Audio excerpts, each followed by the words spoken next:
호주의 한 작은 도시 라자마누의 최외곽 지역에 있는 에덴브릭 마을. 한 노인이 수백 명의 마을 사람들을 강당에 모아놓고 엄청난 땀을 흘리며 열변을 토하고 있습니다. 평소 엄청난 크기의 벌레나 동물들로 이미 유명세를 떨치던 나라 호주이지만 특히나 이곳 최외곽 도시 라자마누에서는 최근 50여 년 만에 발생한 의문의 벌레떼 공격에 마을 전체가 마치 검은 안개를 뒤덮어 쓴 것처럼 엄청난 수의 벌레떼에 까맣게 변해버리는 것은 물론 사람들이 사용해야만 하는 생활시설인 주유소 그리고 거주하는 집마저 출입할 수 없을 정도의 피해를 입어 마을 전체에 비상이 걸린 상태인데요. 하지만 열변을 토하는 노인은 이러한 문제를 단 한 번에 해결할 수 있다며 많은 사람들의 앞에서 자신의 몸집만한 무언가를 꺼내서 보여주고 있습니다. 열변을 토하고 있는 그는 일은 안 하고 1개월마다 한국으로 여행을 가는 것으로 유명한 한량 노인에 불과했지만 마을 사람들은 그가 꺼내든 처음 보는 무언가를 보고는 유레카를 외치고 있는데요.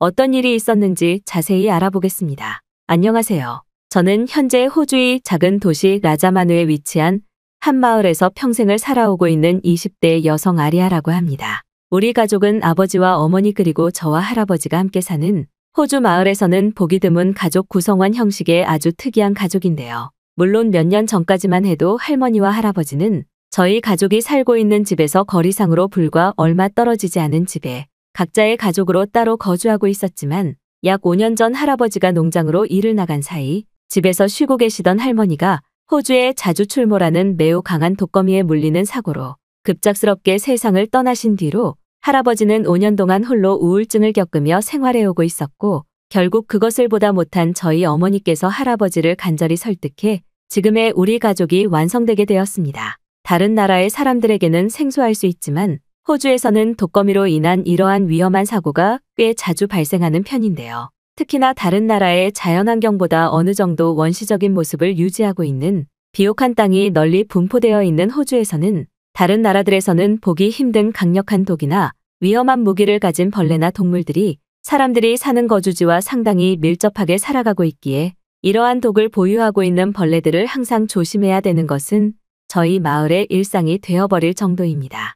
지금은 세상을 떠나신 저희 할머니께서도 그저 집에서 휴식을 취하던 중 잠깐 눈을 감고 숙면을 취하던 사이 눈으로 보지도 못한 독거미에게 순간적으로 물려 아무런 치료제도 써보지 못하고 세상을 떠나셨기 때문에 그 이후 할아버지께서는 병적으로 벌레에 집착하시면서 자신의 눈에 보이는 모든 벌레를 잡을 때까지 절대 잠을 자지 않는 집착 증세마저 나타나며 심각한 죄책감에 하루하루를 보내셨죠.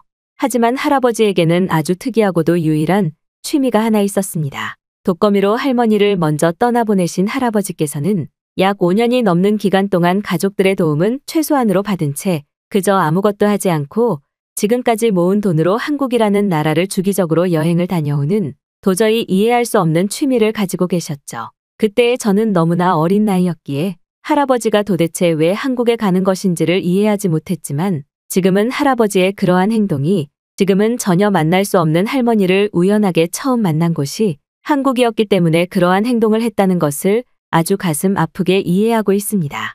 평소 저에게도 너무나 많은 애정을 보여주셨던 할머니께서는 종종 저에게 살면서 한국이라는 나라를 한 번쯤은 여행해보는 것을 추천한다면서 제가 만약 여행을 갈 수 있는 나이가 된다면 저의 첫 해외여행을 함께 한국으로 가자는 말을 자주 했었을 만큼 할머니는 한국에 대한 특별한 감정을 가진 것처럼 보였습니다. 자신의 젊은 시절을 자주 얘기해 주셨던 할머니께서는 한국에서 건축과 관련된 일을 전문적으로 배워오시던 여자로서는 보기 드문 전문적인 여자 목수였죠. 그때 당시 호주에서 여자로 목수의 기술을 배우기에는 너무나 열악한 환경이었기에 할머니는 젊은 시절 여러 나라들 중 한국을 선택해서 다소 거친 작업 환경에서 목수로서의 일을 배워오셨고 바로 그곳에서 한국으로 여행을 오게 된 지금의 할아버지를 한국에 있는 외국인 커뮤니티 시설에서 처음 만나게 된 것이었습니다. 이러한 할머니와 할아버지가 계시다 보니 저는 아주 어렸을 때부터 할머니의 집을 자주 방문하게 되었는데 그때마다 할머니와 할아버지께서는 한국의 식사예절이나 한국의 음식, 심지어는 한국에서 유명한 몇몇 가지 물건들을 저한테 선물로 주시면서 한국이라는 나라에서는 너무나 배울 것이 많다는 말씀을 꽤 자주 하셨습니다. 특히 어느 날은 등이 가려워서 손을 등 뒤에 이리저리 가져가는 저를 보고는 이상한 주걱처럼 생긴 물건을 주시더니 한국에서는 효자손이라고 불리는 이 물건으로 등을 긁으면 엄청나게 시원하다면서 저의 손에 효자손을 쥐어주셨는데 저는 그때의 가려운 곳이 시원해지는 감각을 아직도 잊지 못하고 있을 정도죠. 하지만 이러한 한국식 체험을 할 수 있는 할아버지와 할머니의 집은 할머니가 세상을 떠난 이후로는 집 자체를 철거시켜버려 모든 추억이 사라져버렸고 할아버지는 그때부터 혼자 무언가에 쫓기는 사람처럼 자주 한국으로 사라지실 뿐 저희 집에서 함께 지내고 계셨지만 얼굴 보기가 정말 어려울 정도였습니다. 특히 할머니의 목숨을 잃게 한 독거미와 관련된 사고 때문인지는 몰라도 할아버지는 어느 순간부터 집안에서 벌레가 보이면 경기를 일으키시면서 주체할 수 없는 화를 내셨고 때때로는 집의 내부뿐만 아니라 마당에서까지 억지로 거미를 찾아다니는 듯한 모습마저 보이시면서 하나의 트라우마처럼 벌레를 없애는 것에 병적으로 집착하시게 되셨죠. 그런데 이러한 할아버지의 눈에 보이지 않는 노력 때문인지는 몰라도 어느샌가부터 저희 가족이 살고 있는 집에서는 평소 여름만 되면 각종 거미나 하루살이, 심지어는 엄청난 크기의 뱀이 자주 보이던 벌레 출현 사고가 완전히 사라지게 되었고 특히 밤에 환하게 불을 켜놓고 공부를 하고 있으면 제 주위로 엄청나게 몰려들어 제 귀를 괴롭히던 날파리나 모기들도 전혀 보이지 않게 되어 저는 할아버지가 무슨 수를 쓴 것인지는 몰라도 정말 대단하다는 생각을 했던 기억이 있습니다. 하지만 가끔 친구네 집에서 저희 집처럼 똑같이 불을 켜놓고 늦은 시간 동안 컴퓨터 게임을 하거나 공부를 했던 기억이 있는데 그때는 또 신기하게도 엄청난 벌레들이 아주 자연스럽게 저와 친구의 얼굴과 손으로 몰려들어 저는 대체 우리 집과 친구의 집이 무슨 차이가 있길래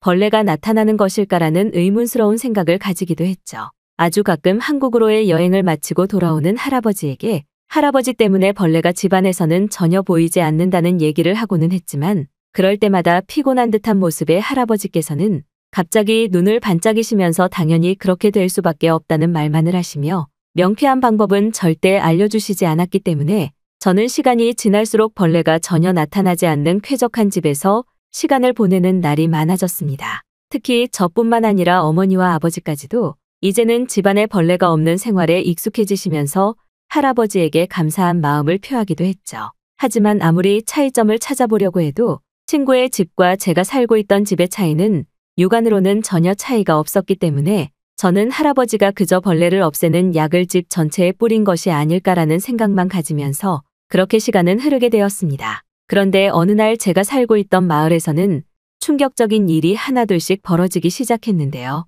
제가 살고 있던 마을은 라자마누에서도 최외곽 지역에 있고 도시 중심가와도 상당한 거리를 유지했던 탓에 마을 내부에 위치한 생활편의 시설들이 매우 중요한 역할을 하는 곳이었는데 어느샌가부터 이러한 주유소나 마트, 심지어는 몇 개 있지도 않은 식당가들 건물 전체가 정체불명의 벌레떼들의 아예 출입조차 할 수 없게 되어버리는 것은 물론 더욱 큰 문제는 벌레가 이러한 시설들의 건물 내부로까지 들어가 모든 것을 망가뜨리고 있었기 때문입니다.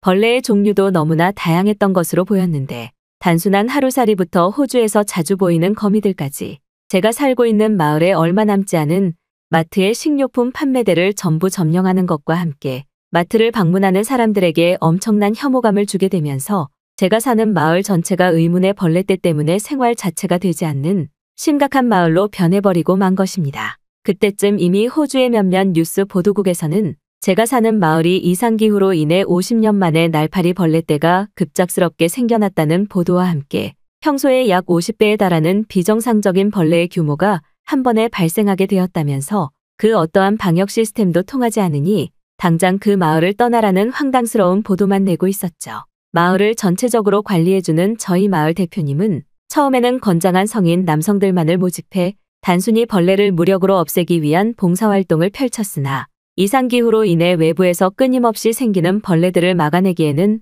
아무런 소용이 없는 방법이었죠. 그리고 이미 그때쯤부터 마을에 거주하고 있던 몇몇 주민들은 자신의 집 내부가 벌레들에 점령당했다면서 아이를 키우고 있는 집에서는 지금이라도 당장 마을을 떠날 것이니 기름을 넣기 위한 주유소를 개방해달라고 요청을 하기도 했으나 이미 그때에는 마을에 남아있는 유일한 주유소마저 모든 주유구 구멍들이 벌레 때문에 가동이 어렵게 되어버린 어처구니 없는 상황이 시작되고 있었습니다. 상황을 보다 못한 마을 대표님은 두 번째 방법으로 벌레를 없애기 위한 살충제 약을 밤낮 가리지 않고 마을 사람들과 함께 마을 주변 전체에 뿌리기 시작했습니다. 처음에는 어느 정도 벌레의 수가 줄어드는 듯한 효과가 보였지만 곧 이틀에서 3일 정도 지나면 벌레를 없애기 전보다 더욱 많은 벌레떼가 똑같은 곳에 자리 잡기 시작했고 살충제 약을 사는 것에 마을 사람들의 운영비 자체가 점점 소모되고 있었기 때문에 주민들의 불만은 더욱 커져만 갔습니다. 그런데 매우 이상했던 사실은 마을 전체 지역에서는 아무리 벌레가 날뛰어도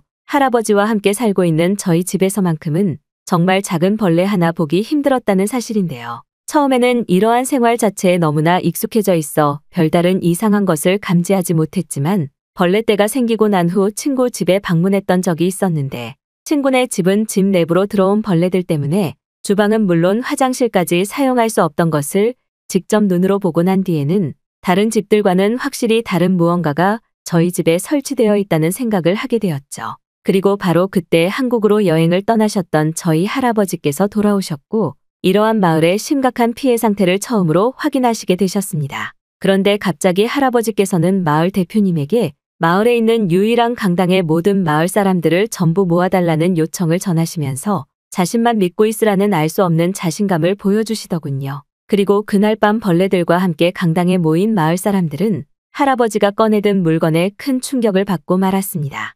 할아버지께서는 밖에 벌레들을 없애는 것은 무리이지만 벌레들이 집 내부와 건물 내부로 들어오는 것은 막는 방법이 있다면서 한국에서 방충망이라고 불리는 정말 특이하게 생긴 그물 같은 것을 보여주시더군요. 물론 호주에서도 그와 비슷한 것을 본 적은 있지만 할아버지가 가져오신 한국의 방충망은 제가 보아온 것과는 비교가 되지 않을 정도로 촘촘해 보였고 할아버지는 요즘 한국에서는 방충망을 창문에 간이적으로 붙여서 설치하는 간단한 방법도 만들어지고 있다면서 임시로라도 이것을 쓰면 벌레 침입으로 인한 피해가 확실히 줄게 될 것이라면서 열변을 토하셨습니다. 하지만 마을 사람들은 처음에는 고작 저런 그물이 엄청난 규모의 벌레들을 막아줄 수 있을까라는 생각에 다들 팔짱만 낀 채 조용히 할아버지를 노려보고 있더군요. 그러자 할아버지는 사실은 우리 가족이 사는 집에 몇 년 전에 할머니와 관련된 독거미 사고로 모든 창문에 방충망을 설치했다면서 그 집에서 벌레가 단 하나라도 발견된다면 자신의 말이 거짓이라고 단정을 지어도 된다는 강한 자신감을 보여주셨습니다. 그리고 결국 저희 가족이 사는 집에 도착한 마을 사람들은 경악을 금치 못했죠. 저도 처음에는 어디에 설치되어 있다는 것인지 눈으로 파악하지 못했는데 집의 창문에 가까이 다가가 본 순간 알 수 있었습니다. 그곳에는 정말 가까이에서 들여다봐야 될 정도로 미세한 그물이 창문 전체에 설치되어 있었는데 그것은 멀리서 보면 그저 아무것도 설치되어 있지 않은 것 같은 착시를 유발할 정도였죠. 할아버지가 한국에서 가져온 방충망이 설치된 집을 보신 마을 대표님께서는 곧바로 할아버지에게 모든 마을 가정집에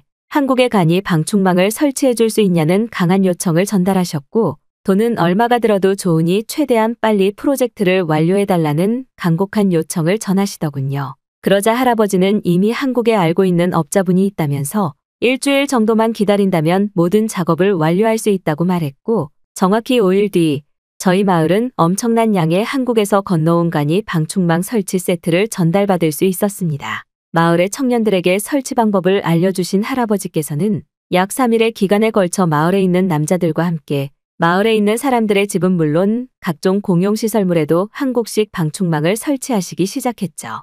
그런데 정말 놀라운 사실은 그것을 설치하고 난 뒤 건물 내부나 집의 내부로 들어오는 벌레의 수가 급격하게 줄어들었다는 사실입니다. 몇몇 마을 사람들은 한국에서는 이러한 물건을 오래전부터 쓰고 있던 것이냐면서 분노하는 반응까지 보였고 지금까지 이처럼 좋은 것을 왜 설치하지 않았는지 호주의 생활 환경에 황당해하는 반응을 보이기도 했습니다. 실제로 방충망이 설치된 창문 밖에서는 눈으로 보일 정도의 엄청난 벌레떼가 계속 돌아다니고 있었지만 방충망이 설치되고 난 뒤에 집 내부에서는 자주 보이던 거미는 물론 날파리 하나 보기 힘들었죠. 그리고 이것은 우리 집뿐만 아니라 마을에 있는 모든 집이 똑같은 효과를 보여주었습니다. 마을 사람들은 크게 환호하기 시작했고 그때부터 할아버지에게 한국인들만이 쓰고 있는 또 다른 기가 막힌 발명품이 없냐면서 할아버지는 곧 마을의 엄청난 스타가 되어버렸죠. 특히나 방충망을 설치하는 것에는 비용도 크게 들지 않았고 한번 설치해 놓으면 반영구적으로 사용이 가능했기에